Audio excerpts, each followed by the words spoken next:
कुछ वस्तुनिष्ठ प्रश्न लेकर के आ गया हूँ।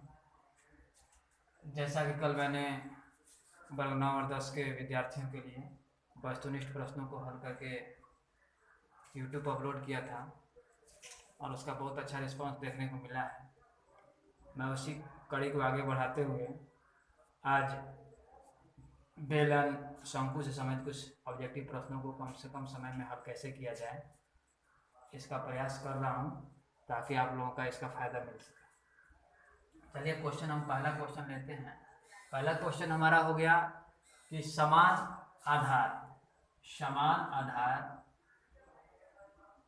और समान आयतन वाले लंबवृत्तीय बेलन और शंकु के त्रिज्याओं का अनुपात क्या होगा। क्वेश्चन पर ध्यान देंगे। ये जो संबेलन आपको दिखाई पड़ रहा है, ये बेलन है, इसका आयतन और शंकु का आयतन यदि बराबर है, बेलन का आयतन और शंकु का आयतन बराबर है, तो उस परिस्थिति में इनकी ऊंचाइयों का अनुपात हमें ज्ञात करना है। ये ऊंचाइयां कितनी होंगी, इसके लिए आधार दिया होगा कि आधार बराबर, तो एक परिधि बराबर है। परिधि बराबर है तो हमारा क्या बराबर हो जाएगा, त्रिज्या बराबर हो जाएगी।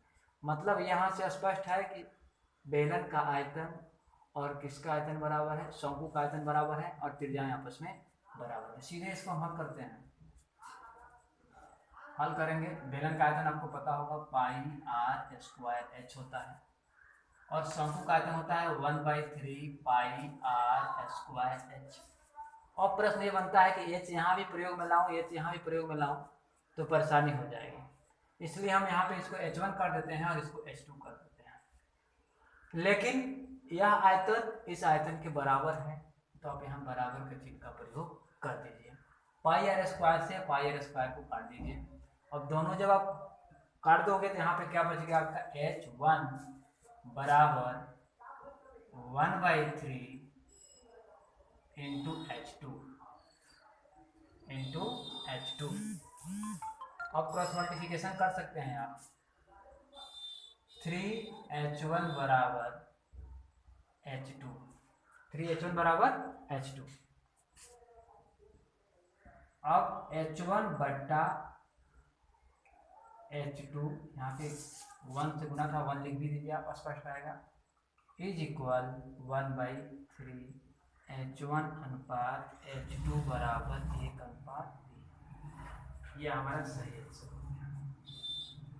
क्वेश्चन में कुछ नहीं करना था, आयतन दिया था, मैंने आयतन लिख दिया है। जैसा कि बेलन का आयतन πr²h, शंकु का आयतन 1/3 πr²। बराबर चिन्ह इसलिए मैंने दिया है कि इसका आयतन दोनों बराबर है, प्रश्न में ऐसा जिक्र हुआ है। अब वहां पे 1 और 2 इसलिए लाया गया है कि दोनों तरफ एक ही ऊंचाई लिखने से परेशानी बढ़ जाती।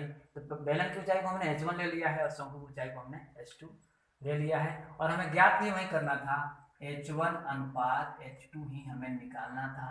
तो h1 अनुपात h2 हमें कितना प्राप्त हो गया, 1/3 प्राप्त हो गया। इस तरह से अब हम दूसरे क्वेश्चन की तरफ आगे बढ़ेंगे। अभी मैंने आपको शंकु और बेलन से संबंधित प्रश्न बताया, फिर इसी प्रश्न को थोड़ा आगे बढ़ाकर देखा जाए, दूसरे टाइप का क्वेश्चन इसमें कैसे आता है बिहार बोर्ड में, उसको हम लोग देख रहे हैं। मान लेते हैं कि क्वेश्चन दिया, जैसे क्वेश्चन दिया था कि बेलन का आयतन शंकु के आयतन बराबर, फिर यहाँ पे क्वेश्चन है बेलन का आयतन शंकु के आयतन के बराबर है और यहाँ पे बता रहा है कि त्रिज्याओं का अनुपात बराबर, त्रिज्याओं का अनुपात निकालिए जब ऊंचाई समान हो। बेलन की ऊंचाई शंकु की ऊंचाई के बराबर है तथा दोनों का आयतन समान हो तो त्रिज्याओं का अनुपात क्या होगा। मतलब हमें r1 अनुपात r2 ज्ञात करना है। क्या ज्ञात करना है, r1 अनुपात r2 ज्ञात करना है। तो इसको हल कैसे करेंगे, तो आपको आयतन दिया होगा, आयतन के पास पहुंचिए। बेलन का आयतन क्या होता है, πr²h, लेकिन बेलन के हमने त्रिज्या को क्या मान लिया है, r1 ले लिया है, यहाँ पे r1 लिख दीजिए आप। शंकु का आयतन क्या होता है, 1/3 πr²h, दोनों बराबर था, बराबर लिखेंगे, लेकिन हमने शंकु के आयतन को क्या लिया है, r2 लिया है।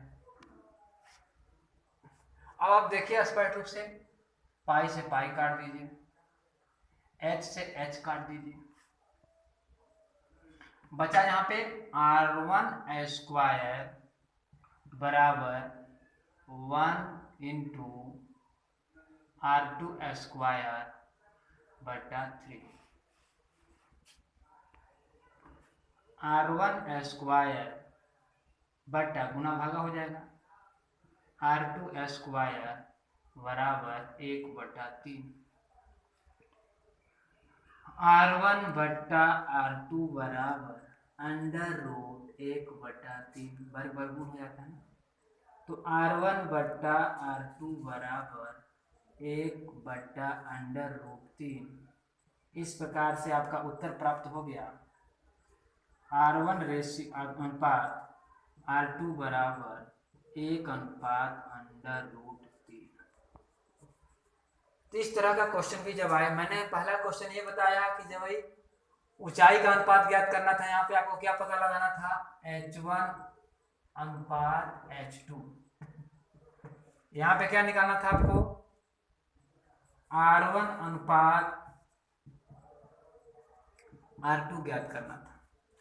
बेलन शंकु से संबंधित कुछ प्रश्न और आ सकते हैं, जैसे दे दिया कि बेलन का वक्र भाग का क्षेत्रफल शंकु के वक्र भाग के क्षेत्रफल के बराबर है तथा दोनों की त्रिज्याएं भी समान है, चाहे दोनों का आधार समान है, तो फिर ऊंचाई का अनुपात क्या होगा।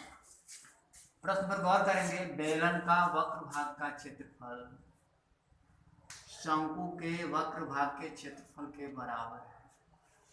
तो बेलन का वक्र भाग का क्षेत्रफल क्या होता है, आपको पहले समझना होगा। बेलन का वक्र भाग का क्षेत्रफल होता है 2πRh।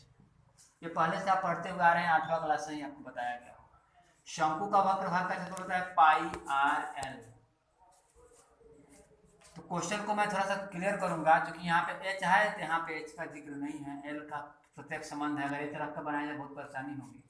तो यहाँ पे हम इस बात क्वेश्चन को थोड़ा क्लियर करते हैं कि बेलन की ऊंचाई शंकु के तिर्यक ऊंचाई के बराबर है। बेलन की ऊंचाई शंकु के तिर्यक ऊंचाई के बराबर है, h बराबर r, ये दिया हुआ है। तो त्रिज्याओं का अनुपात निकालना है और वक्र भाग का क्षेत्रफल भी मालूम, मतलब इसकी त्रिज्या R1 हो गई, इसकी त्रिज्या R2 हो गई। आपको निकालना क्या है, R1 अनुपात R2 ज्ञात करना है। ये दोनों बराबर है तो बराबर कर दीजिए।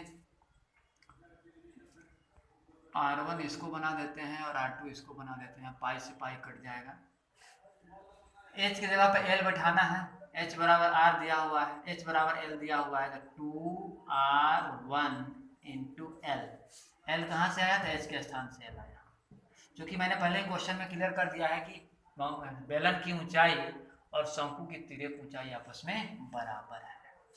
अब R2 और l से l आप काट सकते हैं। R1 बट्टा R2 बराबर 1/2, R1 अनुपात R2 बराबर 1/2। कब, जब बेलन की ऊंचाई और शंकु की तिर्यक ऊंचाई बराबर हो तथा इन दोनों का वक्र भी बराबर हो, तो त्रिज्याओं का अनुपात क्या हो जाएगा, 1/2 हो जाएगा। उम्मीद करते हैं कि आप लोग ये 2-3 प्रश्न बेलन से समझ चुके होंगे। फिर मैं आगे अगले वीडियो में कुछ क्वेश्चन और हल करके आपको बता रहा हूँ।